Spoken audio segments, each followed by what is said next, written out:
It's the second week of July in our pollinator plot, and we're looking at the water-wise pollinator-friendly plot.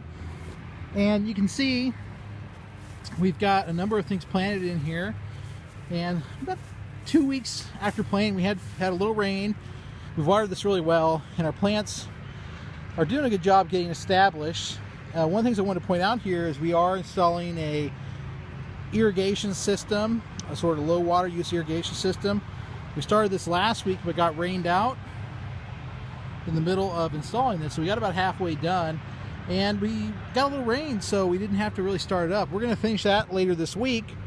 It's looking really good, and it's much easier to install than I'd anticipated. One of the things we will do is we will sort of hide most of the main lines underground and have the small individual water lines that go to the plants up and available to adjust as needed. Pollinator plot looks pretty good. We've got a number of things growing out there.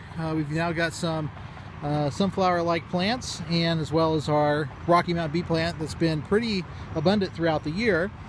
We also are going to spread mulch here yet on this water-wise plot once we get things done. We've got a few weeds cropping up, so we'll have to control those. Otherwise, it looks pretty good. We have had some deer and other animals eat some of our plants that we've, tree plants that we've established. So I'm have to do something as far as roping those off and keeping the deer out of them, caging those off somehow.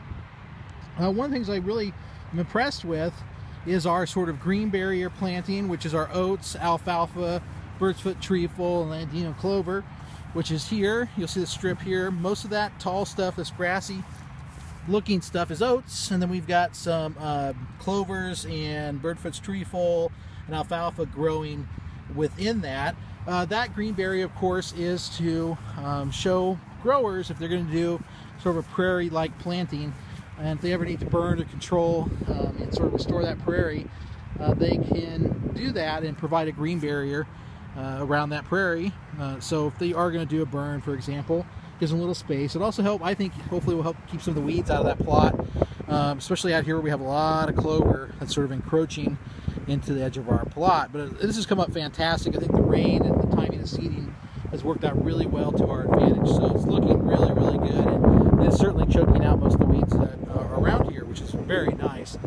So that's sort of the update for the second week. What we'll have to show you next week, hopefully, is an installed native bee habitat that's being worked on over here.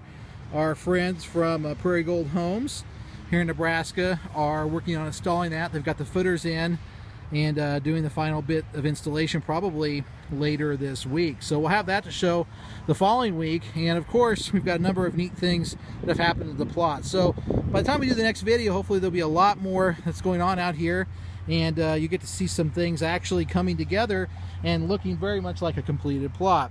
Well, anyway, look forward to showing you some more videos, and check us out next week.